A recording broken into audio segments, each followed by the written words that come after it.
কিন্তু সরকার। নির্মাণ শ্রমিকের লড়াচড়ের স্কলারশিপ বৃদ্ধা পেনশন অতি সোনকালে আদায় দেওয়া রন্ধন কর্মী সকলের মাননি বৃদ্ধি করে হওয়া নাই কিয় সরকার জবাব লাগে জবাব দেওয়া ইনকলাব জিন্দাবাদ সিআইডি জিন্দাবাদ শ্রমিক ইউনিয়ন জিন্দাবাদ এডিসিও জিন্দাবাদ ইনকলাব জিন্দাবাদ আমার সংগ্রাম চলিছে চলিব আমার সংগ্রাম চলিছে চলিব আসলতে বাৰে বাৰে ৰাজপথত যি ওলাব লগা হৈছে এইটোতকৈ ডাঙৰ দুখ লগা বিষয় নিশ্চয় আমাৰ নাই। কাৰণ আমি প্ৰতিটো ৰাতিপুৱা যেতিয়া প্ৰত্যেকজন আঁচনিভুক্ত কৰ্মচাৰীয়ে ওলাই যাওঁ ঘৰৰ পৰা, তেতিয়া প্ৰত্যেক মহিলাৰ মুখতে আমি আমাৰ মুখ্যমন্ত্ৰী মহোদয় দিয়া দয়াৰ কথা আমি শুনো আৰু মনে মনে আমি বৰ দুখিত হ'ব লগা হয়। কাৰণ বৰ্তমান যি চৰকাৰ চলাই আছে মাননীয় মন্ত্ৰীসকলে, তেওঁলোকেতো কিমান দিছে সীমা সংখ্যা নাই, আমাৰ মনতে নাই কিমান ধৰণৰ আঁচনি আজিলৈকে তেওঁ প্ৰস্তুত কৰিছে।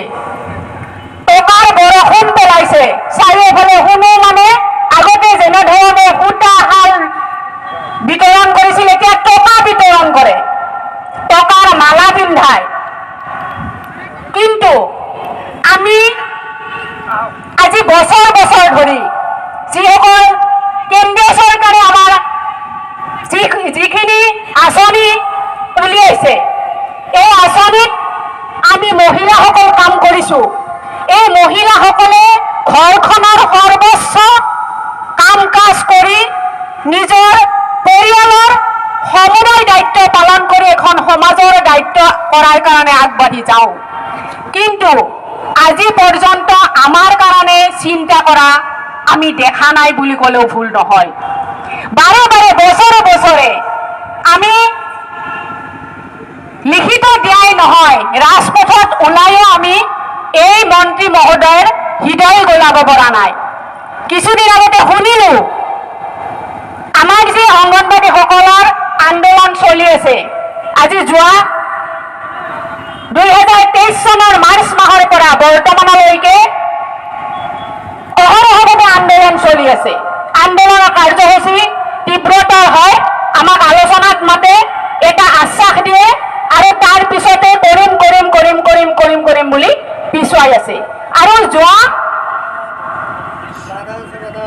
অক্টোবৰ মাহত আমি যে আন্দোলন কৰিলো, এই আন্দোলনতো চৰকাৰে ডিপাৰ্টমেণ্টৰ জৰিয়তে আলোচনাত বহাই আমাক সুন্দৰভাৱে লিখিতভাৱে জনালে আৰু ডিপাৰ্টমেণ্টে সুন্দৰভাৱে আমাক আমাৰ লগত আলোচনা কৰি অংগনবাড়ীসকলৰ লগত আলোচনা কৰি চৰকাৰক এটা এপিল দিলে যে এইখিনি পইচা কৰ্মীৰ কাৰণে 12,000 টকা, সহায়িকাৰ কাৰণে 10,000 টকা দিব লাগে বুলি ইতিমধ্যে প্ৰস্তাৱ দাখিল কৰিছে।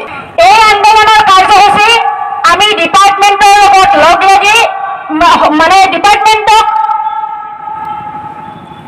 সন্মান জনাই আমি কাৰ্যসূচী কৰি আছো যে যাতে অহা 12 তাৰিখে যি বাজেট উত্থাপন কৰিব, এই বাজেটত ডিপাৰ্টমেণ্টে যি এপিল দিছে ইয়াক ঘোষণা কৰে।